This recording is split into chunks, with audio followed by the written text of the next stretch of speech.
Kā visbiežāk rodās vadītājs? No speciālistu komandas tiek izvēlēts visprātīgākais eksperts, un viņam tiek uzticēta vadītāja loma. Ticams iznākums.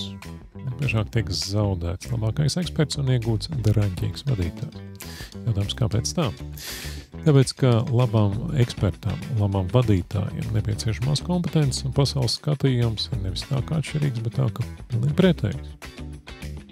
Labs eksperts rodās no tā, ka viņš spēj ilgstoši un fokusēti iedziļināties šādā profesionālās atbildības jomas un sīkajos detalizētajos jautājumos.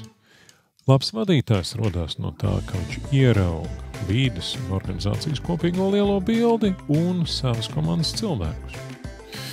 Caur ekspertu lomu auguši vadītāji vairāk kārtīgi ir apliecinājuši, ka vadītāja skatījuma iegūšana viņiem ir prasījusi apmēram 2 gadus, kas starp citu ir adekvāts laika periods no viena fokusētā domāšanas veida, pievērstos pārmainīt savu domāšanu uz plašāku.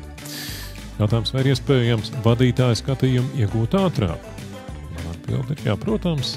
Nāciet, piesakieties uz semināru cilvēku vadīšana un vadītāja skatījums tiks iegūts būtiski ātrāk. Garantēju.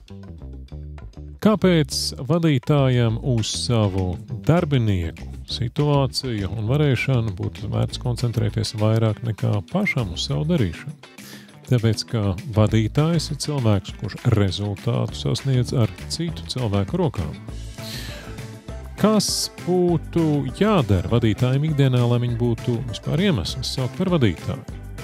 Kāpēc vadītājus arī šķietami perfekti definētie vēstījumi visbiežāk savus mērķus nesasniedz? Kā to labot? Kur un kā pazūd vadītāja laiks un kā tiešām būtu vērts vadītāja laiku un enerģiju tērēt?